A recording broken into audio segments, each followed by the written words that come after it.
గడిచిన వారంలో పత్రిక సాధించామండి. ఆ పత్రికలో ముగింపు మాట ఏంటంటే, పరిశుద్ధ గ్రంథమైన బైబిల్ నందలి ఈ వాక్యములను బట్టి మనుషుని జనన మరణములను గూర్చి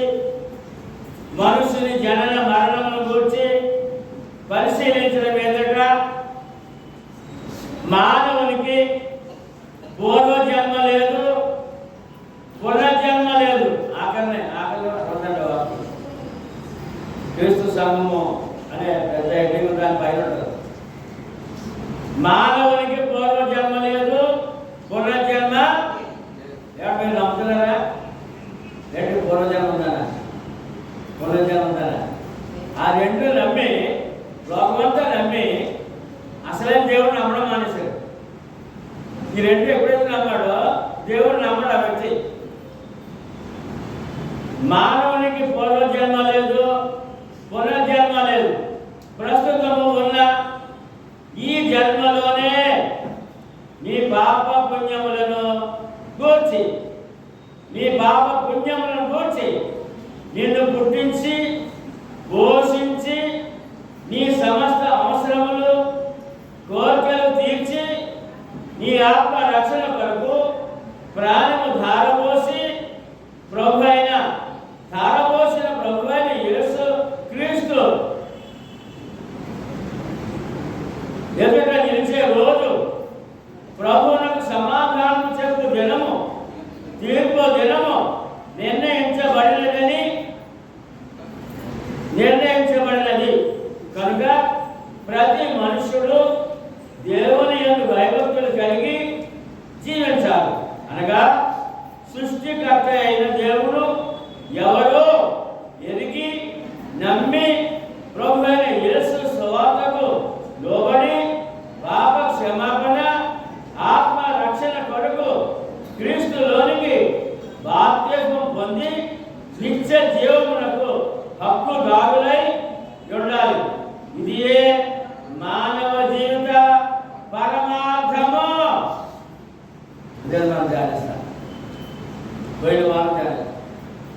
అంతా గుర్తు లేకపోయినా ఆఖరి రెండు గుర్తుంటే ఏమండి, ఖచ్చితంగా మనం బలంగా ఆయన ఉండగలం, ప్రయాణం చేయగలం, మన విశ్వాసం కాపాడుకోగలం, ఇతరులకు ఖచ్చితంగా సత్యమేదో అబద్ధమేదో చెప్పగలం. మనం చెప్పేవాడు అండి. ఎందుకంటే సంఘం ద్వారానే సత్యం చెప్పాలి. లోకమంతా అబద్ధం ఉంది. ఏంటి అబద్ధము?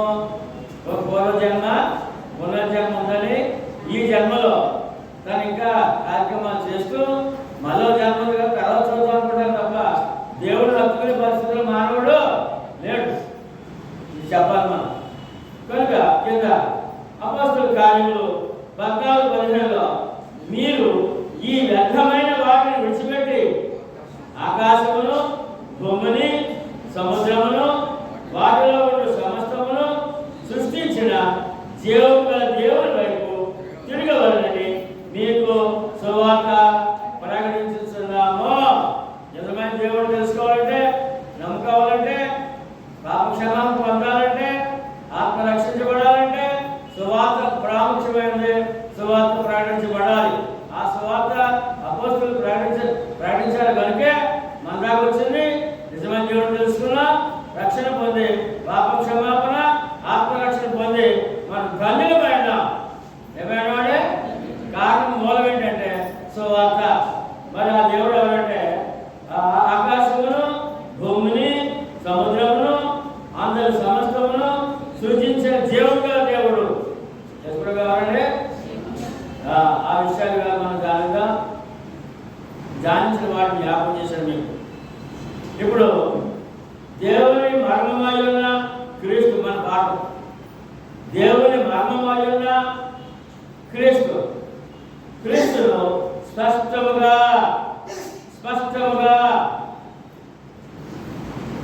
తెలుసుకునే వారే ఉండవాలిలో. అది మనం ఇవాళ పాఠం. పోయిన వారము అంతకుముందు వారం సాగించాం. తర్వాత ఇంకా చాలా ఉంది పాఠం మనం ధ్యానిద్దాం అని చెప్పి మీకు చెప్పడం జరిగింది. అందులో భాగంగా మనం ధ్యానిస్తున్నామండి. క్రీస్తుని దేవుని మర్మమైన క్రీస్తు అంటే క్రీస్తు ఎవరో, యేసు క్రీస్తు ఎవరో తెలుసుకోవాల్సిన బాధ్యత ప్రతి మానవుడి మీద ఉంది. ఆయన మర్మంగా ఉన్నాడట. ఖచ్చితంగా దేవుడని లోకం తెలియట్లేదట. అందుకని క్రీస్తు మర్మమైన క్రీస్తు, దేవుని మర్మమైన క్రీస్తు ఎవరంటే ఆయనే సృష్టికర్త, ఆయనే దేవుడు. అది ఆ స్పష్టత కావాలి. విశ్వాసికి ఆ స్పష్టత కావాలి, లోకానికి ఆ స్పష్టత కావాలి. ఎందుకంటే బుద్ధి జ్ఞానముల సర్వ సంపదలు క్రీస్తునందే దాచబడి ఉన్నవి. మానవుడు కావాల్సిన బుద్ధి జ్ఞానములు సర్వ సంపదలు క్రీస్తులో ఉన్నాయట. మరి ఆయన ఏమంటాడు? ఆయన గురించి ఏంటి స్పష్టత నీకు? ఆయన దేవుడు కాకపోతే ఆ బుద్ధి జ్ఞానము సర్వ సంపదలు నీకు ఎవరనుకో మరి ఆయన సత్యవంతుడు అయి ఉంటాడు. మరి దేవుడు కాకపోతే కనుక క్రీస్తు ఏమైనాడంటే బుద్ధి జ్ఞానములు సర్వ సంపదలు ఆయన దాచబడి ఉన్నాయి.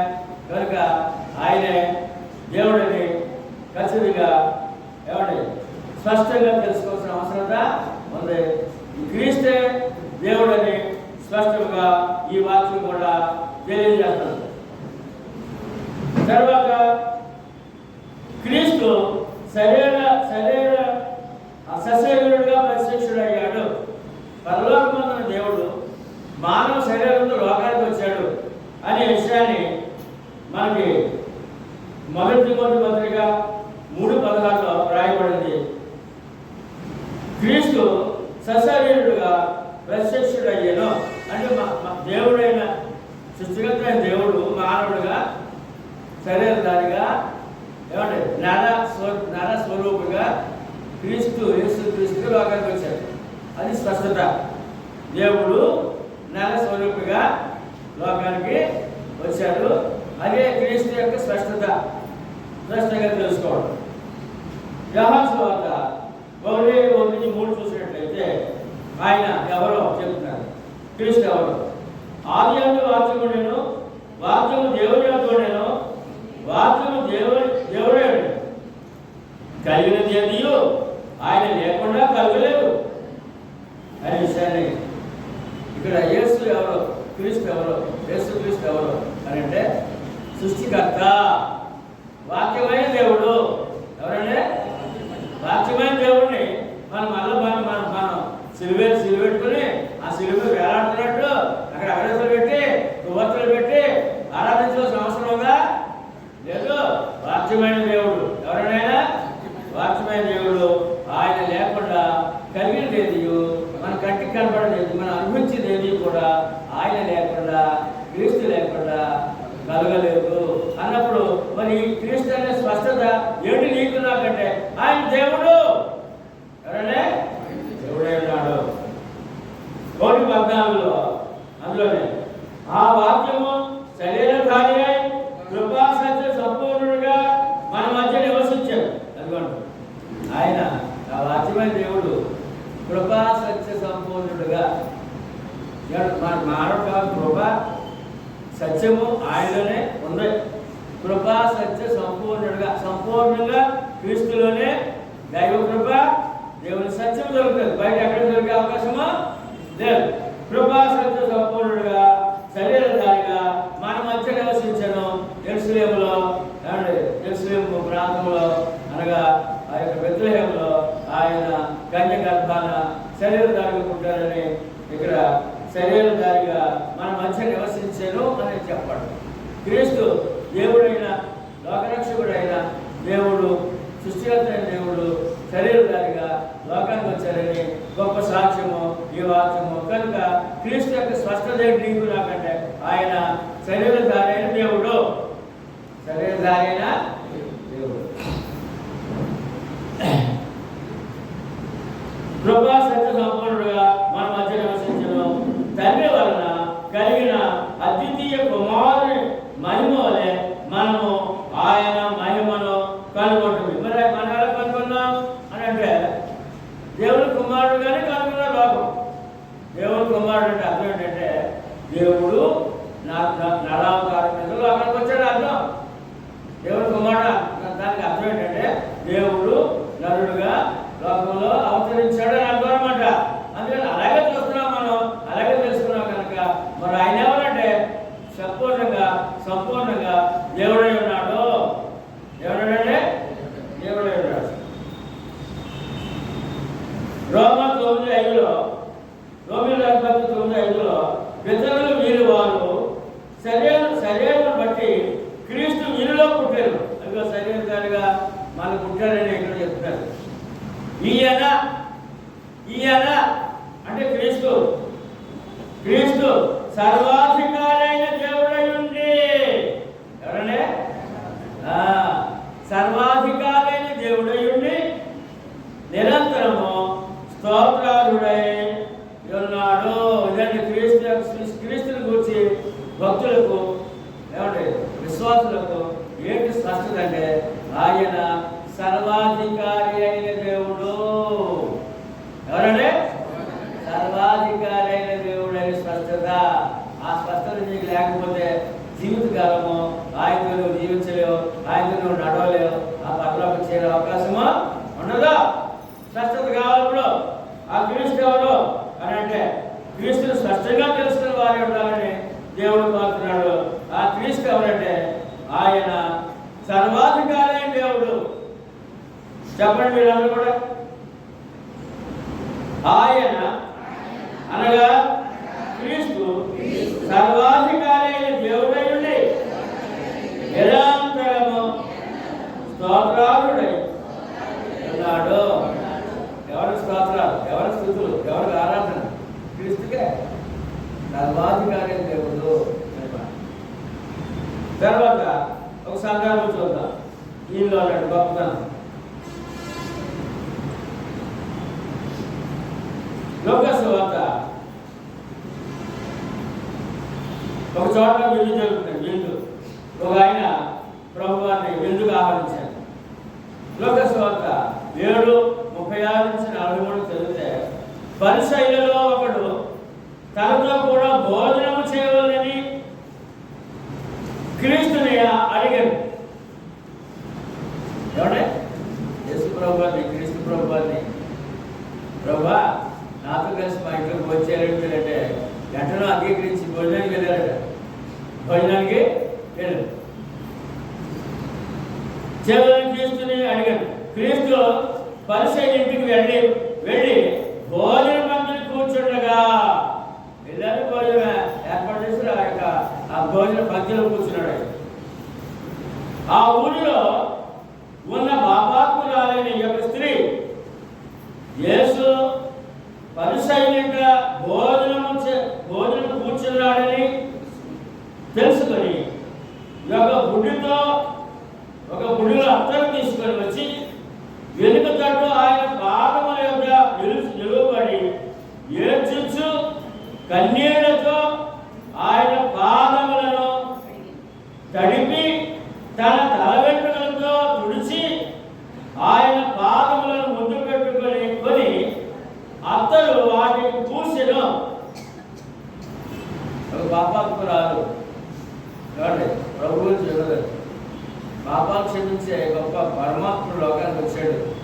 ఆయన దగ్గర నేను క్షమాపణ పొందాలని పశ్చాత్తాపం మారు మనసు కన్నీటితో ఆ విందు జరిగే ఆ చోటుకు వచ్చి ఆ ఇంటికి వచ్చి తను కన్నీటితో పాదాలు కడిగి తల వెంట్రుకలతో తుడిచి పాదాలు అత్తరు పూసి ఏమంటే ఆయన్ని ముద్దు పెట్టుకోవడం, ఆ పాదాలు ముద్దు పెట్టుకోవడం, కన్నీటితో తడుపుతుంది, గొల్లుమని ఏడుస్తుంది. ఈ సీన్ అంతా భోజనానికి పిలిచిన పరిసైడ్ పిలిచాడు. భోజనానికి పిలిచిన అన్నాడు కదా,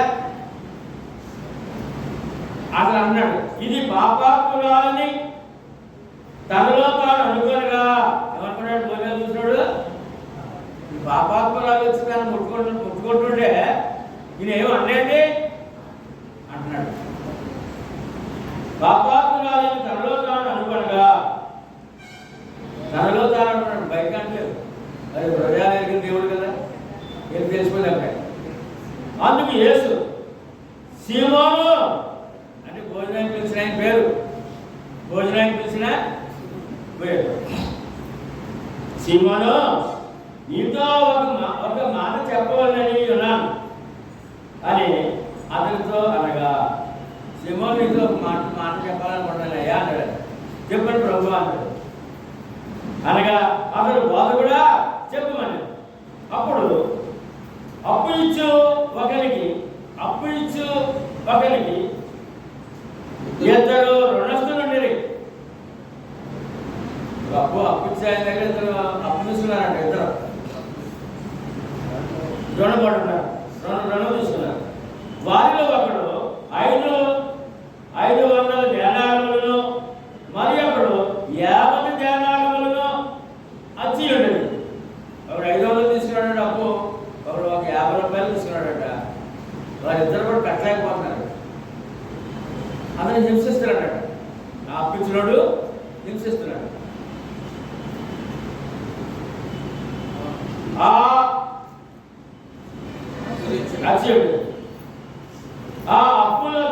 అప్పు తీర్చుటకు వారిని ఏమీ లేకపోయాను కనుక అతడు వారిద్దరిని క్షమించాడు.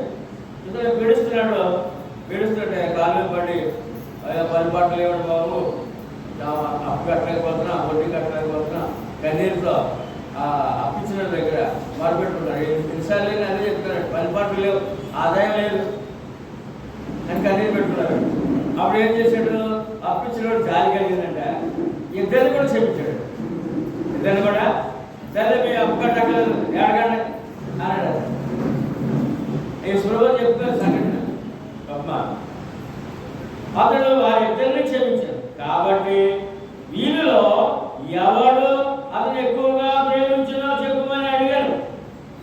ఇద్దరు క్షమించాడు కదా మరి అతను అప్పించినోడు. వీరిద్దరిలో ఎవరు ఎక్కువగా ఈ అప్పించినోడు ప్రేమిస్తారో చెప్పండి. ఏమండి అర్థమవుతుంది అంటే అందుకు సీమోను అతడు ఎవరికి ఎక్కువగా క్షమించాడో, అతడు ఎవరికి ఎక్కువగా క్షమించాడో వాడే అని నాకు తోచుతున్నదని చెప్పగా ఆయన నీవు సరిగా యోచించదు అని అతనితో చెప్పి, సరే ఇక్కడ పాపాత్మురాలు అన్నాడు కదా, అందుకని ఇంత ప్రశ్న. ఏమండి ఇప్పుడు దానికి సమాధానం చెప్పాలి, ఇప్పుడు దానికి ఆన్సర్ చెప్పాలి. చదవండి 44. అందుకు సీమోను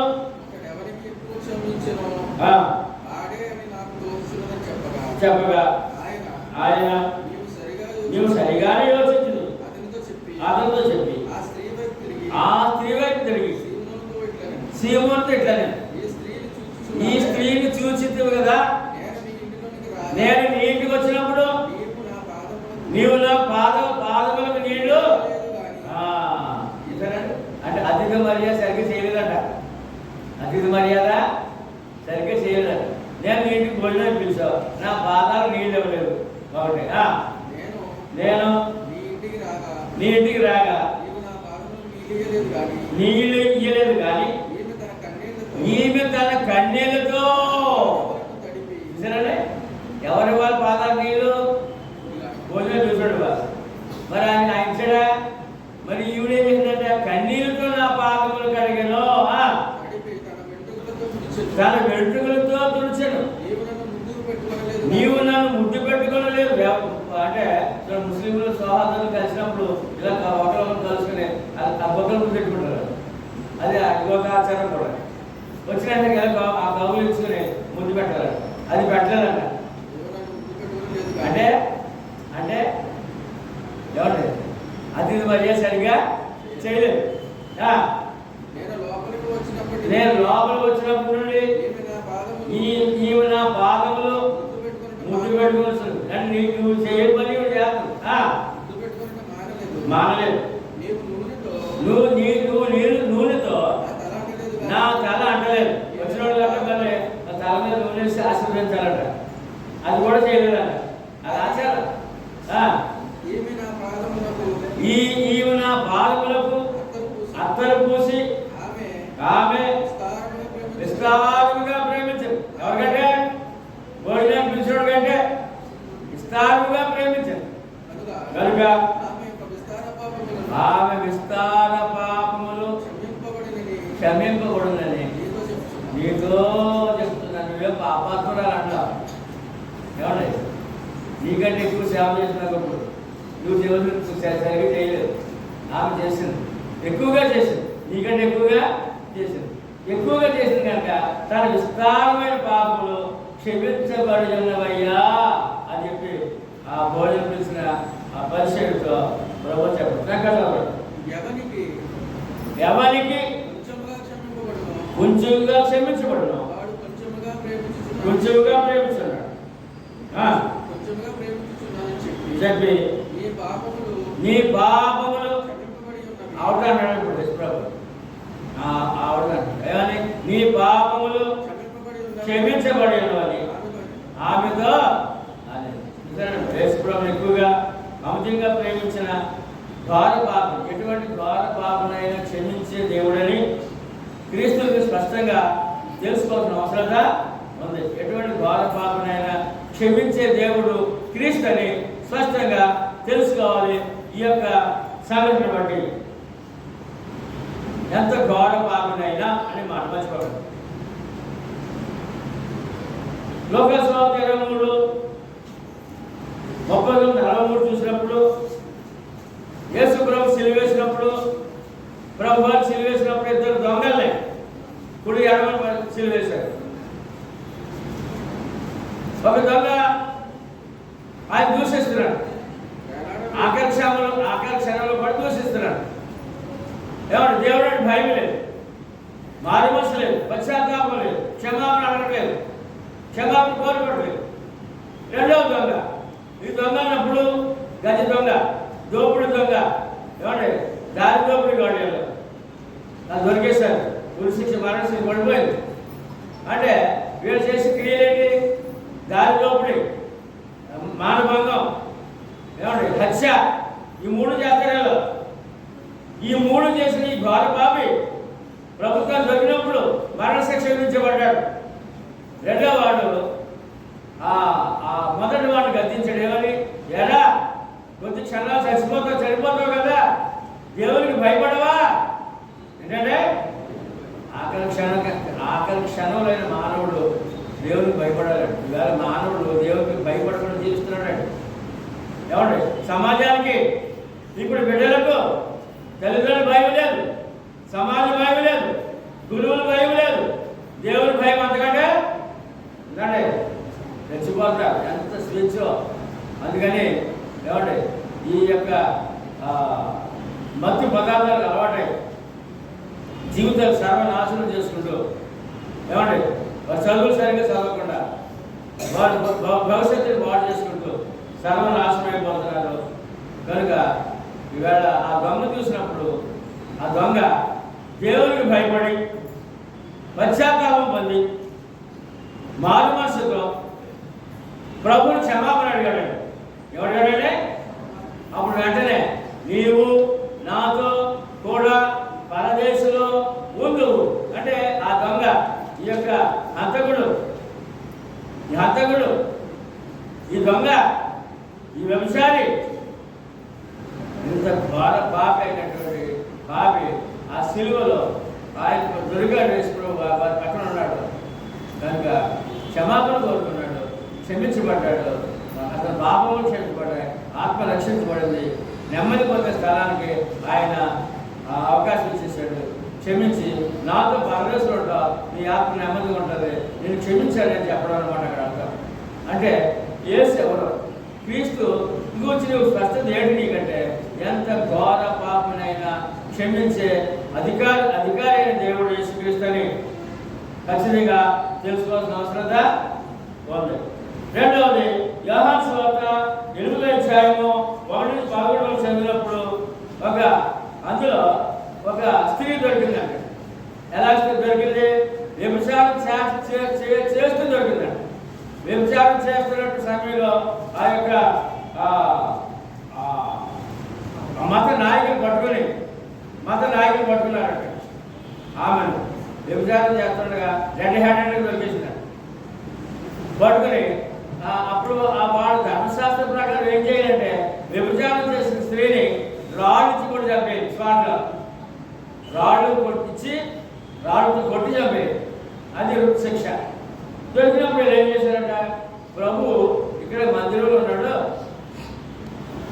మనము ఆయన దగ్గర తీసుకెళ్దాం, ధర్మశాస్త్రం ఇలా చెప్తుంది కదా, ఆయనేం చెప్తాడో చూద్దాం అని చెప్పి తీసుకెళ్ళి ఆయన కూర్చొని చోట తీసుకెళ్ళి తన ఎదురుగా నిలవబెట్టి, ప్రభు ఎదురుగా నిలవబెట్టి వాడు అడుగుతున్నారు. ఎలా అడుగుతున్నాడు? ప్రతి వాక్యంలో రాడున్నాయి, ప్రతి వాక్యంలో బట్టలు అడుగున్నారు. ఆయన ఈయనేం చెప్తాడో చూద్దాం అని చెప్పి ఆయన దగ్గరికి వెళ్తే ఆయన ఏం మాట్లాడలేదట. కింద విన్నాడట. సందర్భం ఆవిడ చూసాడంటే సందర్భం విన్నాడు, వీళ్ళ మాట విన్నాడు. కింద వచ్చి మీద ఏదో రాస్తాడట, ఇలా రాసుకుంటాడు. ఏం చెప్పలేదు సమాధానం. ఏమంటే అడుగుతున్నా చెప్పలేటండి, మీ నిర్ణయం తీరు పట్ల మరి ధర్మశాస్త్రం ఎలా చెప్తుంది, మోస ఎలా చెప్పాడు, వ్యవసాయంతో పట్టబడి స్త్రీ రాజు చెప్పలేమని చెప్పాడు, మీరేం చెప్తారు అని గట్టిగా అడుగుతున్నారట. అప్పుడు సరే, మీలో పాపము చేయని వాడు ఎవరంటే మొట్టమొదటి రాయేయండి అన్నాడు. ఏంటంటే మీలో పాపం చేయని వాడు ఎవడన్నాడా వాడు ముందు రాసుకోండి, తర్వాత అందరు కొట్టేయండి, తర్వాత అందరూ అనేసి మళ్ళీ కింద రాసుకున్నాడు. అలా ఎలా తీసుకున్నాడు ఆయన తల వచ్చుకుని చెప్పాడు కదా, అడిగే చెప్పాడు. అలా ఏం చేస్తాడు చూడవు. అప్పుడు ఒకరు చూస్తున్నారట. చూసుకునే పాపం లేనివాడు ఎవడన్నాడంటే ఉన్నాడా లేడు. చూసుకుని ముందు కొట్టకు వచ్చి పెద్ద అయిన ఆడు పడేసాడు. ముందు వాడు పడేసిన ఒక్కొక్కడు రాడు పడేసి మెల్లిగా చెప్పకుండా ఒకటి తర్వాత వెళ్ళిపోయారు బయటికి. అంత అయిన తర్వాత ప్రభు తలెత్తి చూసి అమ్మా అన్నాడు. ఏమన్నాడు? పాపాత్మురాలే, రెడ్డి పాపం చేసి దొరికేసినాను, పాపాత్మురాలను అమ్మా అన్నాడు. అమ్మా నేను ఎవరు శిక్షించలేదా? లేదు ప్రభు, నేను శిక్షించి నీకు క్షమించాను, నేను కూడా నిన్ను శిక్షించను, ఇక పాపము చేయకము. ఇక అంటే ఎంత ఘోర పాపని, రెడ్ హ్యాండెడ్గా దొరికిన పాపని కూడా పాపములు క్షమించే దేవుడై ఉన్నాడు క్రీస్తుని. ఆ విధంగా అంత స్పష్టంగా తెలుసుకోవాల్సిన అవసరత ఉంది. తర్వాత ఏమండి, మార్క్స్ వార్త 2:5 ఏమో తెలుసా? ఒక పక్షవాత రోగిని కాళ్ళు చేతులు కూడా వంకరెళ్ళిపోయి, నోరు మాట్లాడుకుంటూ మూతి కూడా ఎక్కడెళ్ళిపోయింది. 10-15 సంవత్సరాలు మంచం మీద ఉన్న వ్యక్తి, కాయిల రోగి, తనను యేసుప్రభువుకి తీసుకొచ్చాడు. పేదగారి ఇంట్లో ఉన్నాడు, అందులో స్వస్థత పొందుతారు. వచ్చిన వాళ్ళంతా స్వస్థత పొందుతారు. ఆయన బాధ చేస్తా కూర్చున్న ఇంట్లో. ఆ ఇంటికి తీసుకొచ్చాడు. తీసుకొచ్చి మొత్తానికి శ్రమపడి పాదాలు పడేశాడు. అప్పుడు ప్రజలందరికీ కనపడేది ఏంటి? పక్షవాత రోగం. తీసుకొచ్చిన కనపడేది ఏంటి? పక్షవాత రోగం. యేసు ప్రభు ఏం కనపడదు? పాప రోగం కనపడదు. ఏం కనపడదండి? ఇప్పుడు 5వ వచనం అంటాడండి. అప్పుడు చూశాడు, చూసి పైనేమో అదే తీసుకొచ్చిన కనపడుతున్నారు, ఈయనేమో ఆయనకు ఆత్రంగా చూస్తున్నాడు, ఆయన బాగు చేస్తాడు నా ప్రభు అని చూసి ఈయన చూశాడు. ఆయన ఈయన మగలు చూసినప్పుడు ఈయన ఏం కనపడుతుంది? పాపంలో పుట్ట పాపములా కొట్టుక. అప్పుడు వెంటనే ఏం చెప్పాడంటే, కుమారుడా నీ పాపములు క్షమించబడి ఉన్నవి. ఎంత ఘోర పాపని క్షమించే దేవుడని క్రీస్తు, పాపం క్షమించే దేవుడని తెలుసుకున్నాను. అప్పుడు వెంటనే ప్రక్కన పెద్దలు, శాస్త్రులు, పరిచయులు చదువుకుంటున్నారు. ఏంటంటే ఈయన మా మరియమ్మ కొడుకు కదా, వడ్రంగారి కుమారుడు కదా, ఏదో స్వస్థత కొన్ని రోగాలు బాగా చేస్తాడని చూడవచ్చా, లేక పాపాలు క్షమించాడు అంటాడండి. పాపములు క్షమించేది కానీ దేవుడే కదా అంటారే పెద్దలు. ఎవరంటే ఒక మానవుడు కాదు, ఒక శాస్త్రీయ పరిశీలన కాదు, ఒక ప్రవక్త పాపాలు క్షమించలేడు. లోకంలో ఏ విధమైన శక్తి, ఏ విధమైన గొప్పవాడు కూడా మనిషి పాపాలు క్షమించే అధికారం వాడికి లేదు అని అన్నాడు. పాపం క్షమించే అధికారం దేవుడు కదా, ఇది పాపాలు క్షమించాడు అంటాడేంటి అన్నప్పుడు 10వ వచనంలో అన్నాడు, ఏమంటే భూమి మీద మనుష్య కుమారుడికి పాపములు క్షమించే అధికారం ఉన్నదే. పాపాలు క్షమించే అధికారం ఎవరికంటే అంటే ఏం చెప్తాడు, వాళ్ళు ఏమన్నారు, దేవుడికి తప్ప పాపాలు క్షమించే అధికారం ఎవరైనా ఉందా అంటే, నాకు పాపములు క్షమించే అధికారం ఉందంటే నేనే దేవుడిని చెప్తున్నాడు. ఆయన నేనే దేవుడిని చెప్తున్నాడు. క్రీస్తుని గురించి మీకు నాకు స్పష్టత ఏంటంటే ఆయన పాపములు క్షమించే దేవుడు అయినాడని ఖచ్చితంగా తెలుసుకోవాల్సిన అవసరత ఉంది. ఏమండి తర్వాత మత్తయి సువార్త 14:26లో సముద్రం మీద నడిచిన దేవుడు అయ్యాడు. శిష్యుల ముందు పంపేశాడు, వాడు పడవ వెళ్తున్నాడు. అర్ధరాత్రి కాడ ఈయన వెనకాల సముద్రం మీద నడిచి వెళ్తున్నాడు.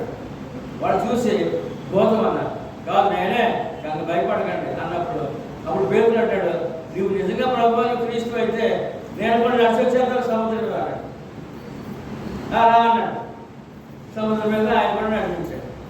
మరి సముద్రం మీద నడిచిన ఈయన మానవుడు సముద్రం మీద నడగలరా, ప్రవక్తను అడగలరా అనే విషయం వచ్చినప్పుడు ఈయన ఆ విషయంలో కూడా ఆయన స్పష్టంగా క్రీస్తు గురించి స్పష్టత ఏంటంటే ఆయన సృష్టికర్త అయిన దేవుడై ఉన్నాడని ఖచ్చితంగా తెలియజేయబడు. మత్తయి సువార్త 23:8 అధ్యాయము 23-27 వరకు చూసినట్లయితే ఏమండి శిష్యులు ప్రభు కూడా పడవలో వెళ్తాడు సముద్రం మీద ప్రాంతాలు. అప్పుడు భయంకరమైన తుఫాను సముద్రం మీద, అలలు మునిగిపోయేలా ఉన్నారు, నడి సముద్రంలో ఉన్నారు. అప్పుడు ఈయనేమో నాగాలుగా నిద్ర పడుకున్నారంట. అందులో వీళ్ళేమో నడిపిస్తున్నారు, పడవ నడుస్తుంది, తుఫాను వచ్చింది, మునిగిపోతుంది. అప్పుడు పడవలు నీళ్ళు వచ్చారు, భయపడిపోయారు. అయ్యో ప్రభువా చచ్చిపోయాం రక్షించడానికి ఆగలేస్తుంటే ఆయన లేచి చూచి ఆత్మవిశ్వాసులారా నేను నీకు ఉన్నాను కదా, చూచాడు నేను ఉన్నాను కదా, ఎందుకు పోయి అని చెప్పండి సముద్రం నెమ్మదించావు అని పెద్ద కేకేశారు. వీళ్ళు వెంటనే తుఫాను ఆగిపోయి సముద్రం నెమ్మదించేసింది, పడవ చక్కగా వెళ్ళిపోతుంది.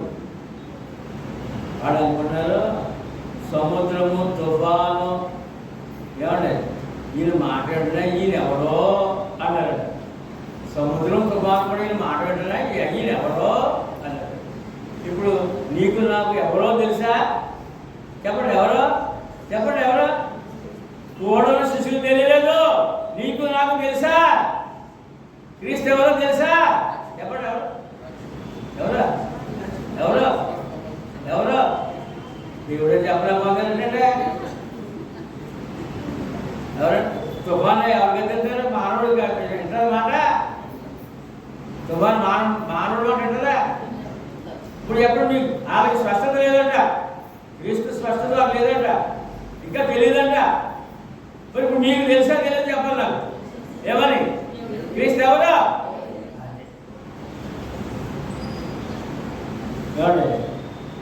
మళ్ళా మత్తయి సువార్త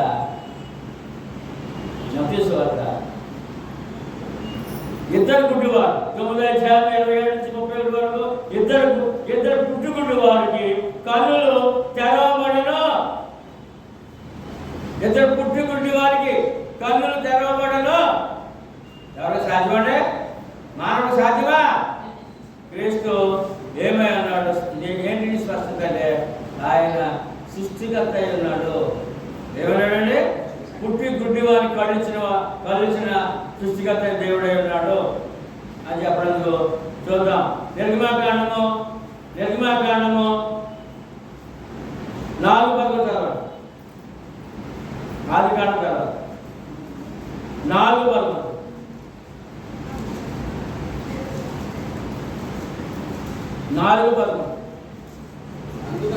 అందుకతడు ఇదిగో ప్రభువా నీవు పంపదలిచిన వారినే పాపమనగా ఆయన మోషే మీద కోపపడి 11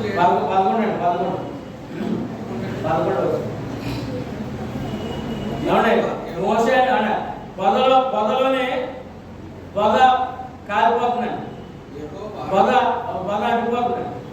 కానీ ఆ చెట్లు అందులో చెత్త కాడలేదు. దూరం నుండి మోసం చూశాడు.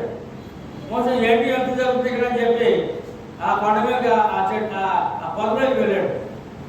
పొద కాలిపోతుంది అగ్గితో, కానీ లోపల అంటుకోవడం అవి కాలిపోయి గుడి రావట్లేదు. ఈ అద్భుతం చూశాడు. ఆయన దగ్గరికి వెళ్ళినప్పుడు దేవుడు మాట్లాడుతాడు అగ్ని నుంచి, మోషే నిన్ను ఇశ్రాయేలు ప్రజలకి కష్టాలు ఉన్నారు, ఫరో దుర్మార్గుడే రాదు, చక్రవర్తి ఫరో బానిసలతో ఉన్నారు, వారిని విడిపించడం నేను పంపిస్తాను, నువ్వు వెళ్ళి వాళ్ళు విడిపించాలంటే అయ్యో ప్రభువా నేను చదువులేదు, లేకపోతే నాకు నోటి మాటలేదు, నేను నోటి సరిగా మాట్లాడలేను, నేను వద్దు బాబు అన్నాడు. చాలాసార్లు అన్నాడు, పర్లేదు అన్నాను కదా నేనే మాట్లాడినంటే ఒప్పుకోవట్లేదు, ఆయన వెళ్ళన్నాడు. అప్పుడు ఆయన మాట చెప్పాడు, యెహోవా అప్పుడు అతను అన్నాడు, నోటు మాది నేను మాట్లాడలేకపోతాను అంటున్నావు కదా, యెహోవా అన్నాడు. ఏమనంటే మానవులకు నోరిచ్చిన వాడు ఎవడు? ఎవరు ఇచ్చారండి? మన నోరు ఎవరు ఇచ్చారు? మన మాట ఎవరు ఇచ్చారు? దేవుడే కదా. మానవులు నోరిచ్చిన వాడు ఎవడు? మోగవాణినే గాని చురుటివాణినే గాని మోగవాణినే గాని చెవిటివాణినే గాని దృష్టి గలవాణినే గాని గుడ్డివాణినే గాని పుట్టించిన వాడు ఎవడు? నేనే కదా. గుడ్డివాడు పుట్టించిన వాడు ఆయనే. ఈ గుడ్డివాడు కళ్ళు తెరవలేడా? మరి ఏసెవరు? క్రీస్తు స్పష్ట లేదు నీకు, యేసు క్రీస్తు స్పష్ట లేదు నీకు నాకు. ఆయన ఏమండి పుట్టి గుడ్డివాడు ఖండించిన సృష్టికర్త అయిన దేవుడే ఉన్నాడు. సృష్టికర్త అయినా దేవుడే ఉన్నాడు అనే సంగతి ఖచ్చితంగా తెలుసుకోవాలి. ఇంకో మాట ఉన్నాడు సామెతలు 94:11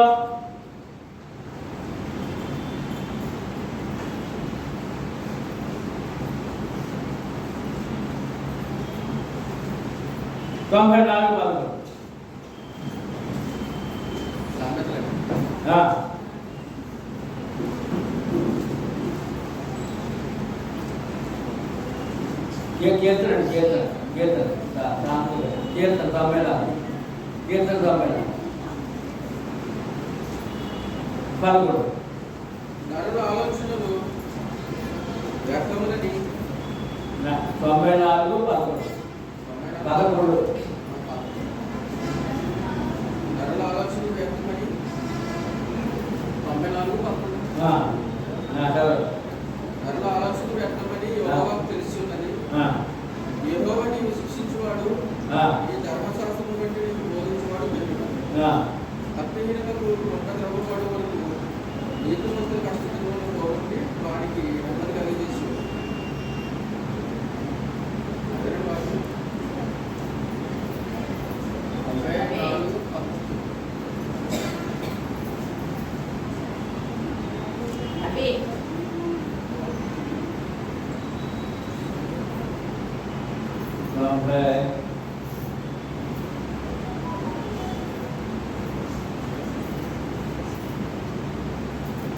కనులు కలిగేసిన వాడు కానకుండా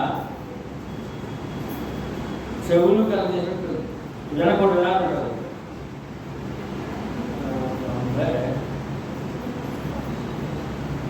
తొమ్మిది అండి నేను చెప్పడం. చెవులను కలిగేసిన వాడు వినకుండా, కంటిని నిర్మించిన వాడు కానకుండా. అదే సృష్టికర్త ఎవరండి? మన చెవులు వినకుండా ఉంటాడా? కనులు కలిగేసి చూడకుండా, మరి ఇప్పుడు చూడలేని కళ్ళు తెరవగా శక్తి ఆమె దేవుడిదే కదా, మానవుడు కదా అని మాట. యేసుక్రీస్తు గురించి నీ స్పష్టత ఏంటి అనే విషయాన్ని మనం చూసినప్పుడు ఇక్కడ ఈ కళ్ళు ఇద్దరు పుట్టుకుడిలో కళ్ళు తెలిసినటువంటి ఆ ప్రభు యొక్క ఆ మహిమ ఏంటి? ఆయన ఎవరంటే సృష్టికర్త అయిన దేవుడు, పుట్టుకుడి వాడు, కళ్ళు ఇచ్చిన వాడు యేసుక్రీస్తు నిజమైన దేవుడు అని స్పష్టంగా తెలుసుకోవాల్సిన అవసరత ఉంది. తర్వాత లోకాసు వార్త 7, 11, 17 చూసినప్పుడు ఒక పేద విధవరాలు తనకు ఒక ఏకైక కుమారుడు, తన కుమారుడు చనిపోయి పాడి మీద కట్టబడి శ్మశానానికి తీసుకెళ్తున్న సమయంలో యేసు ప్రభు వారు వారికి ఎదురొచ్చి ఆమె దుఃఖము చూసి వారు ఆయన అడగకుండానే ఆ బాడిని ముట్టి ఆ బిడ్డను బ్రతికించి తన తల్లికి ఇచ్చిన యేసుక్రీస్తు ఆయన గురించి స్పష్టత ఏంటి చెప్పండి. చనిపోయిన వ్యక్తిని, బాడి మీద మోసుకెళ్తున్న వ్యక్తిని అడగకుండానే, తల్లి అడగలేదు, అక్కడ ఎవరు అడగలేదు, ఆ తల్లి దుఃఖాన్ని చూసి ఆయన కనికరపడి జారిపడి ఆ బాడిని పట్టుకు ముట్టి కుమారుడు లేవు అని చెప్పి ఆ చనిపోయిన వాడిని లేపి వారి తల్లికి ఇచ్చిన ఆయన ఎవరు చెప్పండి? ఎవరు?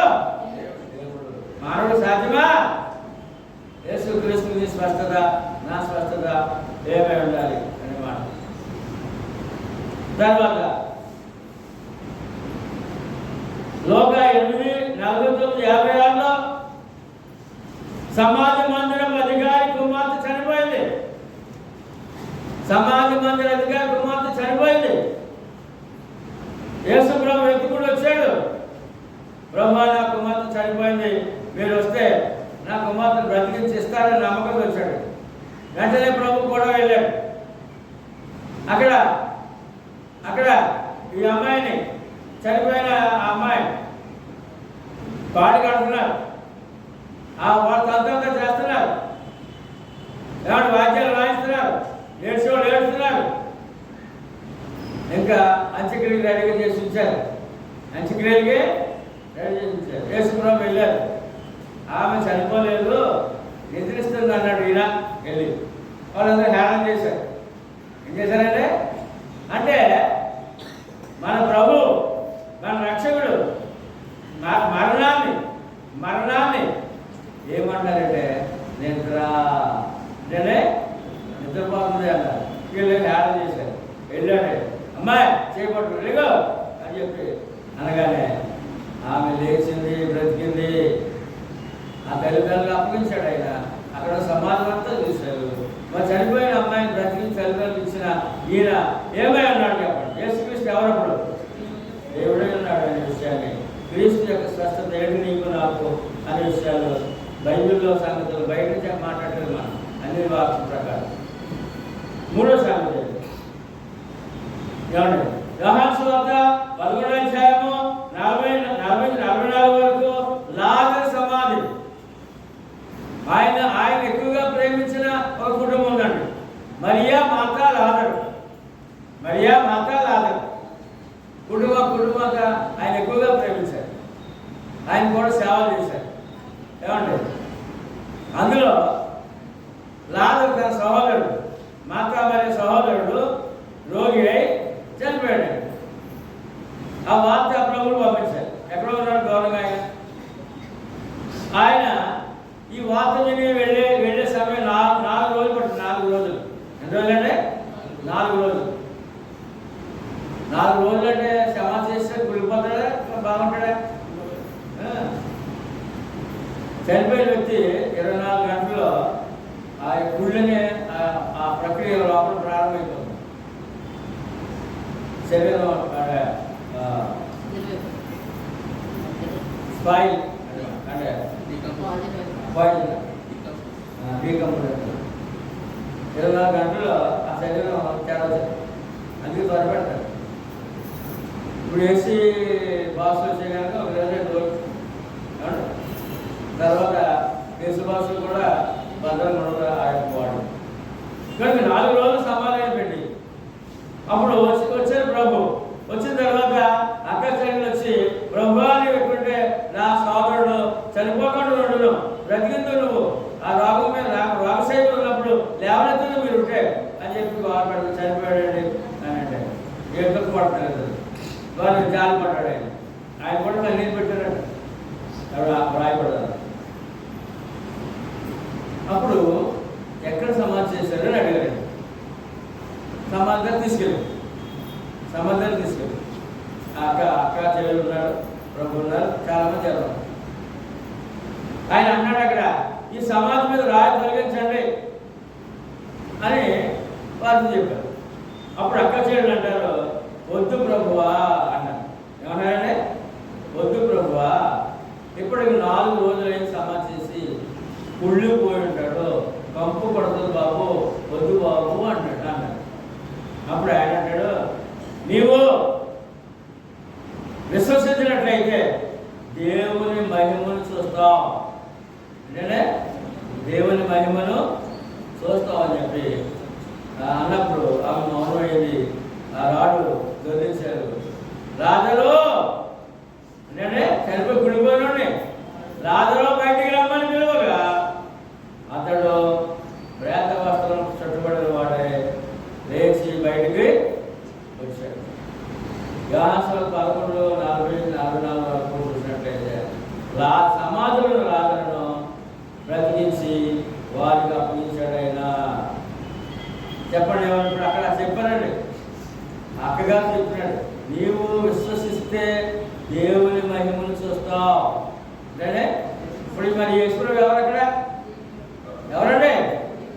యేసుక్రీస్తు. నీవు ఏమనుకున్నావు, ఎలా నమ్ముతున్నావు, క్రీస్తు మీద స్పష్టత ఏంటి అని అంటే ఈ విషయంలో ఆయన పరిపూర్ణంగా దేవుడై ఉన్నాడు. నువ్వు దేవుని మహిమను చూస్తా ఉన్నాడు. చనిపోయి కుళ్ళిపోయిన శవాన్ని ఆయన బ్రతికించి వారికి అప్పగించాడు. మరి యేసుక్రీస్తు ఏమన్నాడు? ఎప్పుడు ఈ విషయంలో ఏమన్నాడు? దేవుడే ఉన్నాడని చాలా స్పష్టత మనకు తెలుస్తుంది. తర్వాత లూకా సువార్త 24 చూసినప్పుడు క్రీస్తు చనిపోయి మరలా బ్రతికెను. ఏమండి, నాయను కుమార్తెను, నాయను ఊళ్ళో ఎదురా కుమారుడు బ్రతికించారు. ఏమండి, సమాజ మంది బ్రతికారు, కుమార్తెను బ్రతికించారు. రాజు కులిపోయిన శవాన్ని కూడా లేపి బ్రతికించి వాళ్ళకి ఇచ్చాడు ఆయన. ఆయన కూడా మన పాప నిమిత్తం చనిపోయి సమాధి 3వ రోజున కాలు బ్రతికారు, తిరిగి లేచారు. చనిపోయిన వారు బ్రతికించాడు. ఆయన చనిపోయి బ్రతికి తిరిగి మళ్ళా సజీవుడై ఉన్నాడు. మరి ఇప్పుడు ఎవరైనా చెప్పండి, ఎవరు క్రీస్తు? ఎవరు ఆయన తిరిగి లేచాను అని మాట. క్రీస్తు స్పష్టత ఏంటి ఈ విషయంలో? చనిపోయిన బ్రతికించి ఆయన చనిపోయి బ్రతికి చూపించిన మహిమను బట్టి ఏమని తెలుసుకుంటాం యేసుక్రీస్తుని? చెప్పండి, యేసుక్రీస్తు ఎవరు? లోకాన్ని తెలిసే మరి సంగతే తెలియదు. యోహాను సువార్త 10:18 చదవండి. నాకు యేసుప్రభు ఏమన్నారు? యోహాను సువార్త 10:18లో యేసుప్రభు ఏమన్నా చూద్దాం. ఎవడను నా ప్రాణము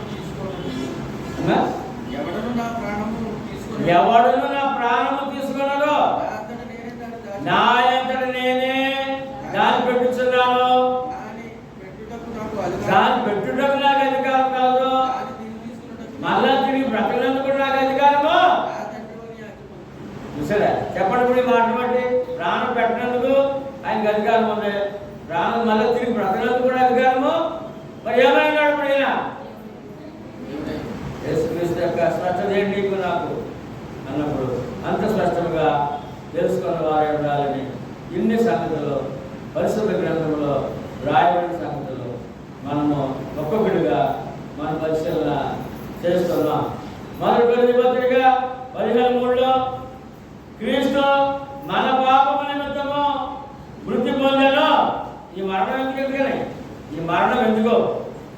యేసుక్రీస్తు మరణం ఎందుకో?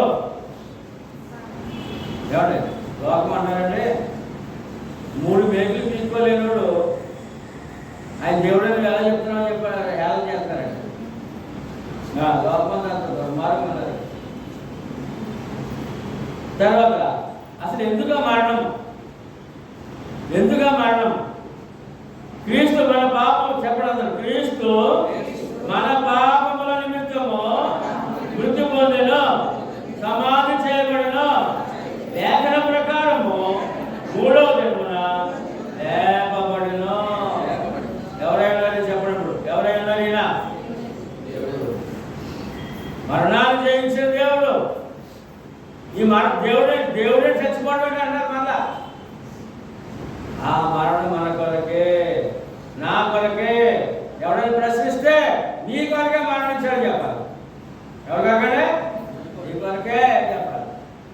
మన పాపం అందులో రక్షణ పొందిన ఉన్నాడు, రక్షణ పొందినవాడు ఉన్నాడు అని చెప్పాలి. నీ కొరకే అని చెప్పాలి. అంత అడ్డగోలు ప్రశ్నలు ఉన్నాయి లోకంలో. అంత దుర్మార్గంగా దేవుడికి తిరగబడుతున్నారు.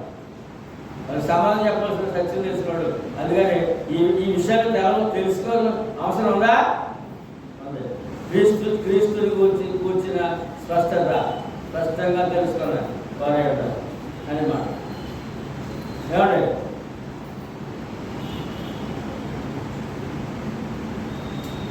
లేఖన ప్రకారం 3వ దినమున లేపబడెను.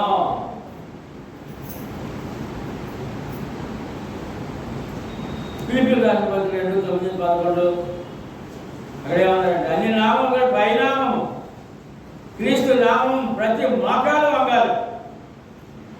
యేసుక్రీస్తు ప్రభు అని ప్రతి నోరు కావాలి ప్రపంచమంతా. మరి అప్పుడు ఏమైనా దేవుడు ప్రతి మోకాలు వంగాలి, ప్రతి నోరు, ప్రతి పెదవి ఆయన ప్రభు అని ఒప్పుకోవాలి. అన్నప్పుడు ఏమైనా దేవుడే. అపోస్తలుల 4:10-12 అపోస్తలుల 4:10 చదవండి సార్. ఏమైనా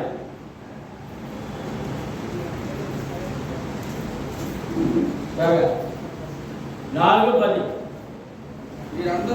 మీరందరూ ఇశ్రాయేలు ప్రజలందరూ తెలుసుకోవాల్సిన ఇశ్రాయేలీయులను ప్రజలు కూడా తెలుసుకోవాలంట. ఏమని? మీరు సిలువ వేసిన మృతుల్లో నుండి దేవుడు లేపినట్టు నజరేయుడైన యేసు నామమున మీరు స్వస్థత పొంది. నామములు ఏముందండి? స్వస్థత. ఏ స్వస్థత? శరీర స్వస్థత ఉంది, ఆత్మ స్వస్థత ఉంది. మానవుడికి స్వస్థత పొంది మీ ఎదుట ఇల్లు కట్టువారని మీరు తృణీకరింపబడిన రాయి ఆయనే. ఎవరంటే ఎంత గొప్పవాడిని ఇశ్రాయేలు తృణీకరించాడు ఒప్పుకోలేదంటే దేవుడు రక్షకుడే. లోకం కూడా అదే పని చేస్తుండే. లోకం కూడా తృణీకరించిన రాయి ఆయన తలకు మొలరాయి ఆయన.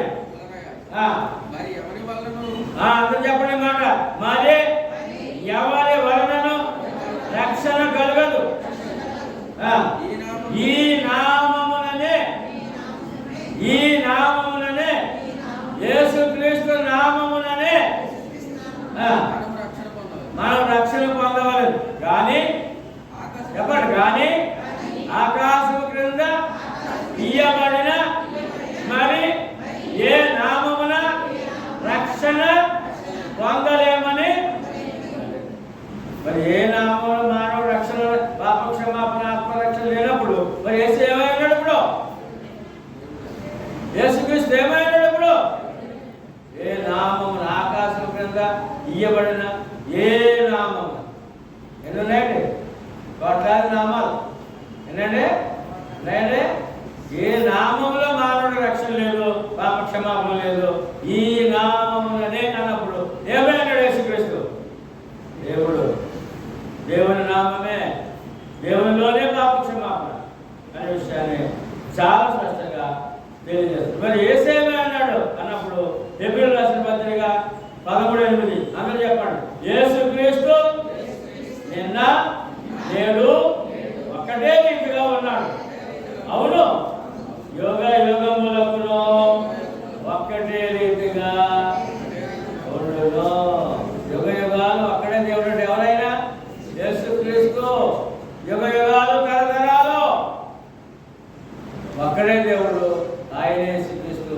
యేసుక్రీస్తు నిన్న నేడు ఒక్కడే రీతిగా ఉన్నాడు. అవును, యుగ యుగములు ఒక్కడే రీతిగా ఉన్నాడు. అంత గొప్ప దేవుడిని మనం నమ్మిన వారమైన మళ్ళా అవిశ్వాసం రానుంది. ఎంత మాత్రం వీళ్ళు అవిశ్వాసం వచ్చిందంటే నీకు క్షమాపణ లేదు. రక్షణ పొందిన వాడు ఉందేమో తప్ప రక్షణ పొంది ఇంత గొప్ప సంగతులు తెలుసుకొని ఇంత గొప్ప దేవుళ్ళు ఏమండి యుగయుగంలో ఒకే దేవుడైనా ఇష్టపడమని నమ్ముకున్నప్పుడు మళ్ళీ అవిశ్వాసం అయితే నీకు క్షమాపణ లేదుగా. క్షమాపణ లేదు అనే విషయాన్ని స్పష్టంగా తెలుసుకోవాలి. హెబ్రీయులకు రాసిన పత్రిక 1:3 క్రీస్తు దేవుని మహిమ యొక్క తేజస్సును ఆయన తత్వం యొక్క మూర్తిమంతమునై ఉండి తన మహిమ గల మాట చేత సమస్తమును నిర్వహించుచు పాపముల విషయంలో శుద్ధీకరణ తానే చేసి దేవదూతల కంటే ఎంత శ్రేష్టమైన నామమును పొందెనో వారి కంటే అంత శ్రేష్ఠుడై ఉన్నత లోకమందు మహామహుడగు దేవుని కృపాస్యమున కూర్చుండెను. పరలోకం ఆశీనుడైన యేసుక్రీస్తు. పరలోకమందు ఆశీనుడైన యేసుక్రీస్తు ఆయన మహిమ గల మాటతో సృష్టి అంతా నడిపిస్తున్నాడు. సృష్టి నడిపించేవాడు యేసుక్రీస్తు. ఏమై ఉన్నాడు ఆయన? సృష్టినే నడిపించే. మన కుటుంబం నలుగురు ముగ్గురు కుటుంబం నడిపించుకోలేము. సృష్టిని నడిపించేవాడు మహిమ గల మాటతో ఏమైనాడు ఈయన? ఎప్పుడు ఏమైనాడు? దేవుడు. తర్వాత పాపములు శుద్ధీకరణ తానే చేసి ఎవరికి హక్కలేదు పాపాలు క్షమించే అధికారము యేసుక్రీస్తు అయినప్పుడు ఏమైనాడు ఈయన? చెప్పండి. రైట్. అన్ని నామముల కంటే శ్రేష్ఠ నామం కలిగి పరలోకము ఆశీనుడై ఉన్నాడు ఈయన. ఎవరు? దేవుడే ఉన్నాడు ఈయన. తీతు పత్రిక 2:13 ఇక్కడ ఇందులో ఏమని చెప్తారు? డైరెక్ట్ చెప్పేసరిగా అర్థం కాదేమని లోకానికి అర్థం కావట్లేదు. యేసుక్రీస్తు ఎవరు అనగా మహాదేవుడును. ఎవరండి? మహాదేవుడును మన రక్షకుడైన యేసుక్రీస్తు మహిమ యొక్క. ఇప్పుడు చెప్పండి, యేసుక్రీస్తు ఎవరండి? అమ్మ అందరూ చెప్పాలి. యేసుక్రీస్తు ఎవరు? యేసుక్రీస్తు ఎవరు? మహాదేవుడు. యేసుక్రీస్తు మహిమ యొక్క ప్రత్యక్షత కొరకు ఎదురు చూచుచు ఈ లోకములో స్వస్థ బుద్ధితోనూ నీతితోనూ భక్తితోనూ బ్రతుకుచుండవాలని మనకు బోధించుతున్నది వాక్యం. మహాదేవుడు నమ్ముకున్నాం కదా, మన జీవితం ఎలా ఉండాలి?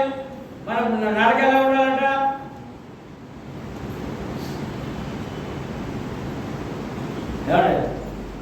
స్వస్థ బుద్ధితోనూ. అంటే బుద్ధి స్వస్థ బుద్ధితోనూ. బుద్ధికి దెబ్బందంట. శరీరానికి రోగం వచ్చినప్పుడు స్వస్థత కావాలి. మరి బుద్ధికి రోగం వచ్చినప్పుడు బుద్ధి కూడా రోగం వస్తున్నాడు. ఏంటంటే స్వస్థ బుద్ధి. ఏముంది?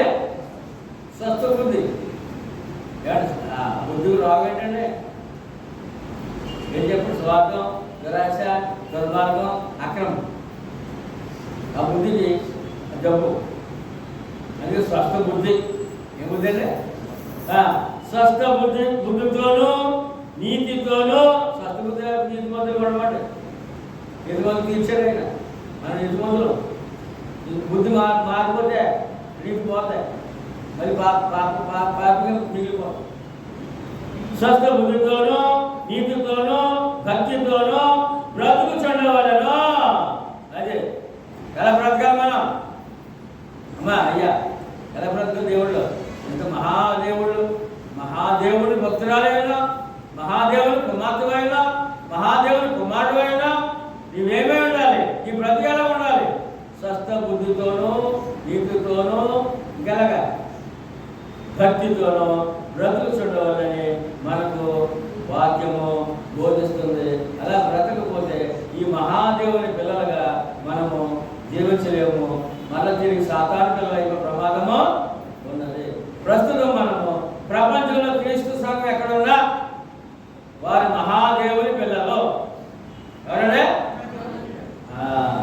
ఆయన యేసుక్రీస్తు మహాదేవుడు కనుక మన బ్రతికి ఎలా ఉండాలంటే స్వస్థ బుద్ధితోనూ నీతితోనూ భక్తితోనూ బ్రతుకుచుండ వల్లని మనకు బాధ చేస్తాడు దేవుడు.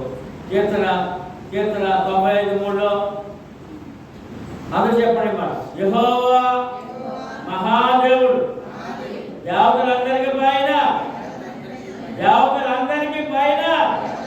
మహాత్యము గల మహారాజు.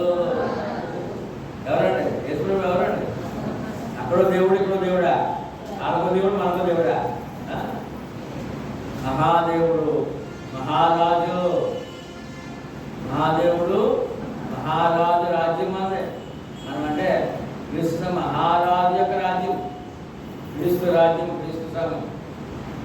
ఏమంటే మహాదేవుడును అమ్మాయి ఎంతమందికి దేవుడు అంట? మన మనుషులకే కాదు, సకల దేవతలకే పైన. ఎంతమంది దేవతలు అంటే సకల దేవత పైన దేవుడు, పైన దేవతల పైన కూడా అధికారి. యెహోవా మహాదేవుడు ఏమంటే దేవతలందరికీ పైన మహాత్మ్యము గల ఒక్క మాట తెలుసుకుంటే, ఈ మాట నువ్వు నమ్మగలిగితే నీ కుటుంబంలో ఉన్న వారికి ఇదిగో దేవతలు వచ్చేస్తాం కదా, ఆయన కానీ గొప్ప దేవుడు, గొప్పవాడు, మహాదేవుడు, వాళ్ళ మీద పెద్ద గొప్పవాడు, ఇవి యేసుప్రభువు చెప్పగలం అన్నమాట. అది ఖచ్చితంగా లోపడతారు. ఈ దేవతలకే దేవుడు. ఎవరంటే అది పూజించి దేవతలకే. దానియేలు గ్రంథం 2:47 చెప్తారండి. ఏమనంటే చక్రవర్తి ఒప్పుకున్నాడు. చక్రవర్తి, ప్రపంచాన్ని చక్రవర్తి ఎవరు ఒప్పుకున్నాడు? దానియేలు నీ దేవుడు దేవతలకే దేవుడు అన్నాడు. ఆయన దేవత పూజ చేసేవాడు. చక్రవర్తి దేవతను పూజ చేస్తున్నాడు. దేవుని యొక్క మహిమ రుజువు చేశాడు దానియేలు. అప్పుడు అంటాడు చక్రవర్తి, చదవండి దానియేలు. దానియేలుతో చక్రవర్తి అన్నాడు ఏమని? దానియేలు నీ దేవుడు దేవతలకే దేవుడు, రాజులకు ప్రభువు. రాజులకు చక్రవర్తి. ప్రపంచాన్ని చక్రవర్తి అండి, నెబుకద్నెజరు చక్రవర్తి.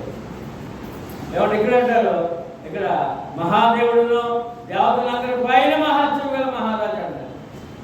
అంత గొప్ప దేవుడిని ఏమంటే యేసుక్రీస్తు అంత మహాదేవుడిని, ఏమంటే దేవతలకే దేవుడిని నమ్ముకున్న ఆ సంగతి మన కుటుంబానికి చెప్పవలసిన అవసరమా ఉంది.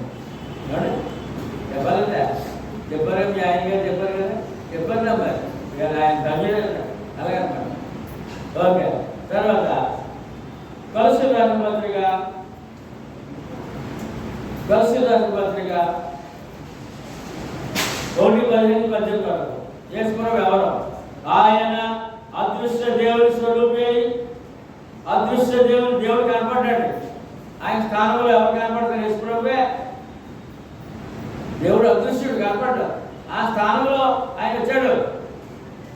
యెహోవా ఆయన అదృశ్య దేవుని స్వరూపి అయి సర్వ సృష్టికి ఆది సంభూతుడై ఉన్నాడు. సర్వ సృష్టికి ముందే ఉన్నాడు. ఆకాశమందున్నవియు భూమియందున్నవియు దృశ్యమైనవియు మైనవి గాని అదృశ్యమైనవి గాని అవి సింహాసనములైనను ప్రభుత్వములైనను ప్రధానులైనను అధికారులైనను సర్వమును ఆయన అయందు సృజించబడు. ఏమన్నా ఎన్నికలు జరిగాయి కదా, ఎన్నికలు ఏమన్నా ముఖ్యమంత్రి ఎవరు కూర్చోబెట్టారు? ఎవరు ఇచ్చారంటే అధికారం ఎవరు? అధికార పార్టీ అంటారు. అధికార పార్టీ ఎవరు ఇచ్చారు అధికారం? యేసుక్రీస్తు. ఎవరంటే దేవుడు. మంచి అర్థం చూడండి. ఆయన ఆ అదృశ్య దేవుని స్వరూపి సర్వ సృష్టికి ఆది సంభూతుడై ఉన్నాడు. ఏలయనగా ఆకాశమందున్నవియు భూమియందున్నవియు దృశ్యమైనవి గాని అదృశ్యమైనవి గాని అవి సింహాసనములైనను ప్రభుత్వములైనను ప్రధానులైనను అధికారములైనను. ప్రధాని ఎవరు కూర్చోబెట్టారు? ఎవరా? ఎవరివ్వాలి పదవే? అధికారం ఎవరివ్వాలి? ఎవరా? యేసయ్యా. ఎవరంటే మరి ఆయన వద్దంటే ఎవరికి? ఓకే. తర్వాత ప్రధానులైనను అధికారములైనను సర్వమును ఆయన యందు సృజించబడును.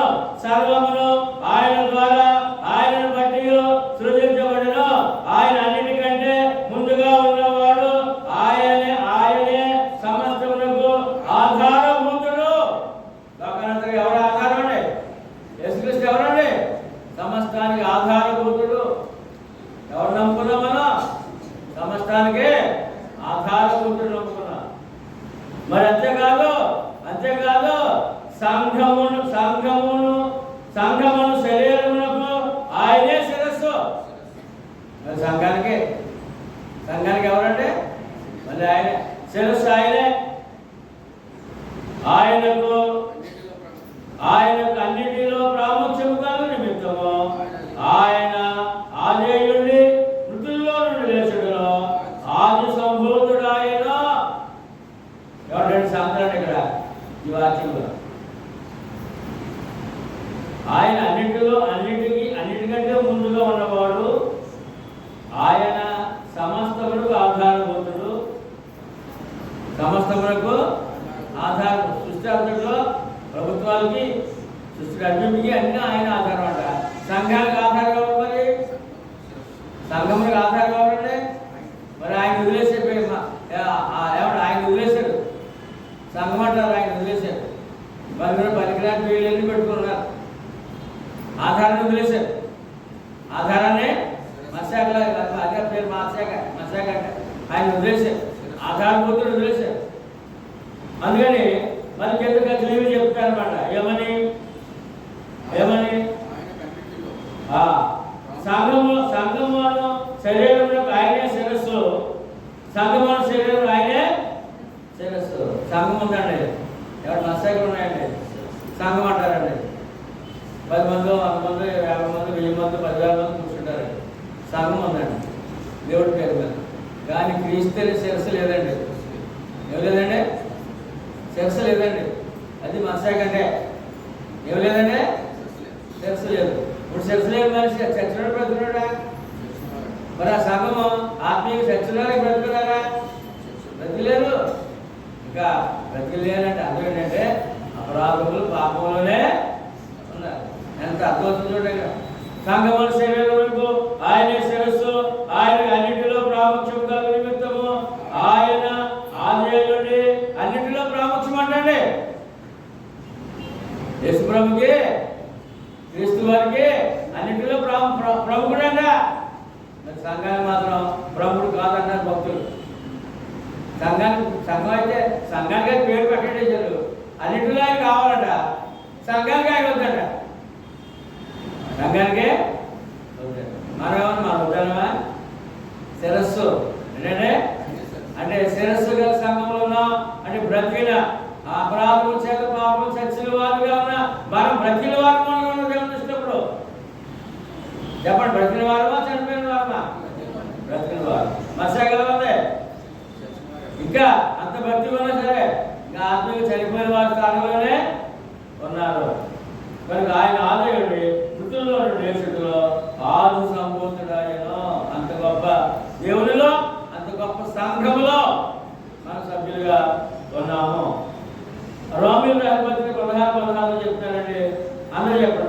సంఘములనియో గడియమన్నమాట. క్రీస్తు సంఘములనియో మీకు వందనములు చెప్పుకుంటున్నారే. ఎవరు మద్రాసులో కావాలంటున్నారు. నేను బాప్తించాను మంగ మద్రాసులో ఉన్నాను. చాలా విశ్వాసం. బాప్తిజం పొందిన తర్వాత తన కోరికలో దేవుడు పిలిచాడు, చక్కటి పండించాడు. చాలా చాలా ఆశీర్వాదం ఉంది.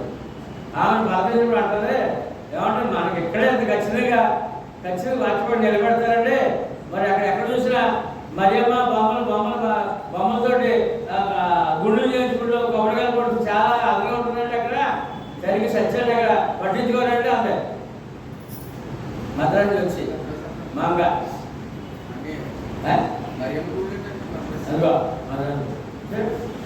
పట్టించుకుంటుంది. చెప్తే ఇక్కడెక్కడే వాక్యం ప్రకారం ఉన్నావా లేదా, వాక్యం ఏం చెప్తుంది, ఎంత ఖచ్చితంగా క్రీస్తుగా చెప్తుంది తప్పండి. ఇక వాళ్ళు ఎవరు పట్టించుకోరు. ప్రభుని నమ్ముతారు పట్టించుకోరండి, పరిసరాలకు వెళ్ళిపోతారని చెప్పి ఆమె సాక్షి ఇచ్చింది. మన చిన్నవాళ్ళు గారు బంధువు ఎలా ఉంది లోకం కనుక ఏంటంటే ప్రపంచంలో ఎక్కడున్నా యేసుప్రభుని నమ్మితే ఏ సంఘమే ఉండాలి? క్రీస్తు సంఘములనియు మీకు వందనములు.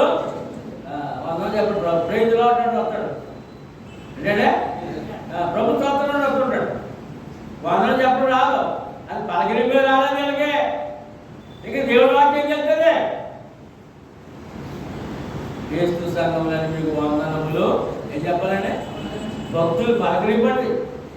ఏంటంటే భక్తుల పలకరింపే రాలేదు కదా. ఇక సంగతులు ఉన్నాయి. బైబిల్ ఏం తెలుస్తుంది లోపల ఎలా ఉంది ప్రభుత్వ నమ్మి కూడా అంత అస్తవ్యస్తంగా ఉంది.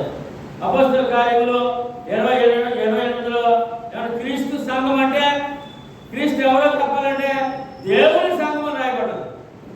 ఏ సంఘం అంటే చెప్పండి అందరూ. దేవుడు తన స్వరక్తం ఇచ్చి సంపాదించిన తన సంఘం. ఈ సంఘం గురించి అంత ఖచ్చితంగా చెప్పినప్పుడు మరి క్రీస్తు ఏమై ఉన్నాడు చెప్పాలి? దేవుడు.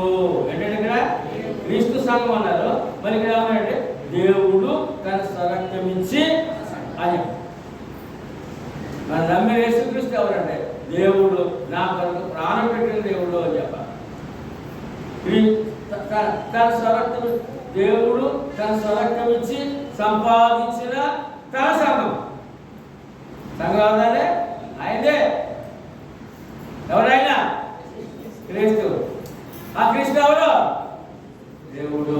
దేవుడు తన స్వరక్తం ఇచ్చి సంపాదించి. ఇంకో మాట ఉన్నది 1 తిమోతి 3:15 3:15 అందరూ చెప్పండి.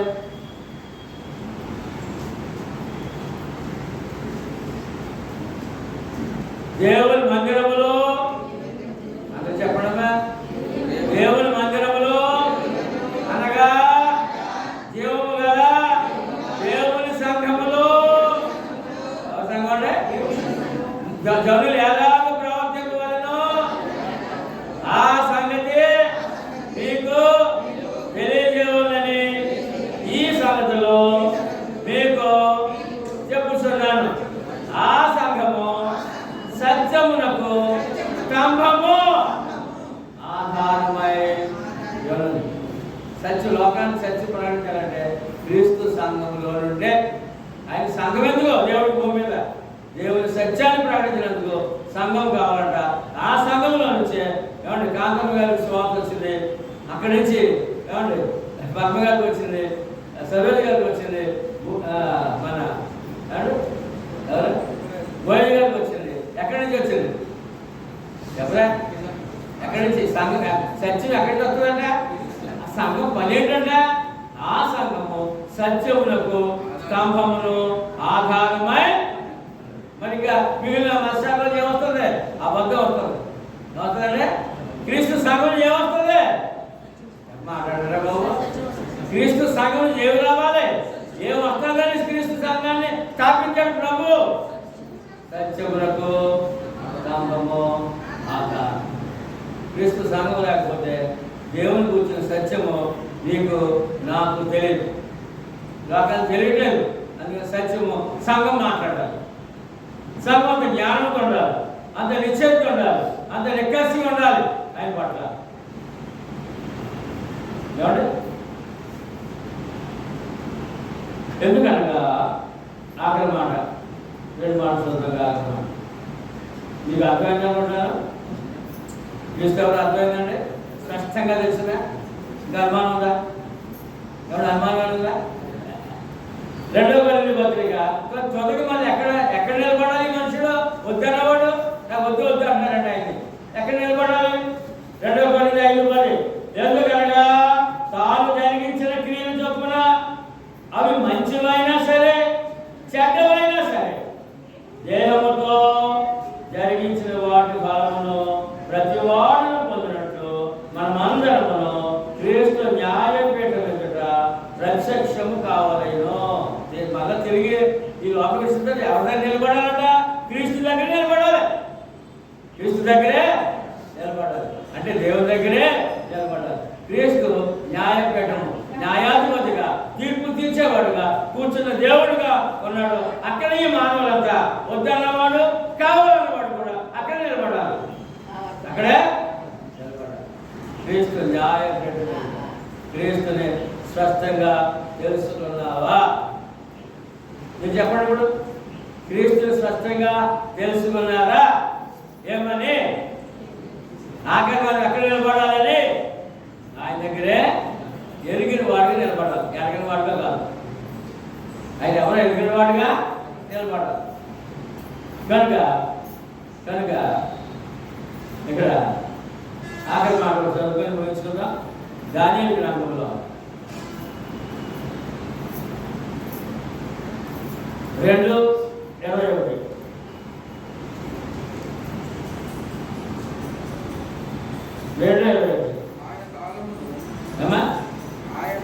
ఆయన కాలములను సమయములను మార్చువాడై ఉండి. ఏంటంటే దేవుడి చేతిలో ఉందండి. కాలములు సమయములు ఆయన మారుతాడు. కాలములు సమయములు మార్చువాడై ఉండి. ఏమంటే మనకి ఎవరో సమస్య ఉందనుకోండి, పేర్లు కోరుకున్నటువంటి కాలానుగుణంగా చెబుతాడు. ఎలా జరుగుతాయండి? కాలానుగుణంగా జరుగుతాడు. కాలములు సమయములు మార్చువాడై ఉండి రాజులను త్రోసివేసుచు. ఏమంటే పరిపాలించే రాజుని దింపేయాలనా? ఆయన చేతిలోనే. ఎక్కించాలనా? ఆయన చేతిలోనే. ఎవరైనా తెలియజేయాలి. వివేకవంతులకు వివేకమును, జ్ఞానులకు జ్ఞానమును అనుగ్రహించేవాడు అన్నప్పుడు మళ్ళీ ఎక్కడికి వెళ్ళిపోవాలి? మనం యేసుక్రీస్తు దగ్గరికి వెళ్ళిపోవాలి. యేసుక్రీస్తులో ఉంది బుద్ధి, జ్ఞానము, సర్వ సంపదలు ఆయనే. యేసుక్రీస్తు అంటే ఆయన కాలములను సమయం మార్చేవాడు ఉన్నాడు. ఏమంటే రాజులను, అధికారులను, పరిపాలన దింపేవాడు ఆయనే, ఎక్కించేవాడు. పదవి నుంచి దింపేసేవాడు ఆయనే, పదవి ఎక్కించేవాడు ఆయన అని చెప్పి అంత గొప్ప సంగతి. సృష్టి అంతట్లో కూడా ఆయనే మూలాధారమై ఉన్నాడు, ఆయనే ఆది సంపూర్ణుడై ఉన్నాడు, ఆయనే సమస్తమై ఉన్నాడు, ఆయన మన దేవుడై ఉన్నాడు. ఎవరంటైనా అంత గొప్ప క్రీస్తు సంఘం అంటే, క్రీస్తు సంఘం అంటే దేవుడి సంఘంలో సభ్యులుగా ఉన్నాం. ఈ మహాభాగ్యాన్ని మహాదేవుడిలో కాపాడుకుందాం. భక్తి గల జీవితము, నీతి గల జీవితము, స్వస్థ బుద్ధితో. ఎప్పుడంటే బుద్ధి మారకూడదు, బుద్ధి మారకూడదు. మళ్ళీ ఇక్కడ నుంచే మరి ఏమో పండుగ వెళ్ళకూడదు. బుద్ధి మారడం ఏంటంటే క్రీస్తు సంఘం మరి ఏమో పండుగ అవసరమా? ఏమన్నా లక్ష్మి గారు, లక్ష్మి గారు మళ్ళీ మరి ఏమో పండుగ అవసరమా? చెప్పడా? మరి అక్కడ మరి పండుగ పని అవ్వలేదు. మళ్ళీ కలగతో కూడా అవసరమా? అసలు దేవుడు ఎక్కడ ఎత్తుకుంటా? నిజమైన దేవుడు, సత్యదేవుడు, మహాదేవుడు దొరికినప్పుడు ఇంకెక్కడ వెతుకుతా? చెప్పలే, ఎక్కడ వెతకవలసిన పని లేదండి. అంత స్పష్టత మా దేవుడు మనకు ఇచ్చాడు. మీరు విన్నారు, పట్టుకోండి, ప్రయాణం చేయండి. ఆత్మీయ ఆశీర్వాదాలు, శరీర ఆశీర్వాదాలు, కుటుంబ ఆశీర్వాదాలు దాచిపెట్టాడు దేవుడు క్రీస్తులో. ఎక్కడంటే అందరికీ వందనాలు.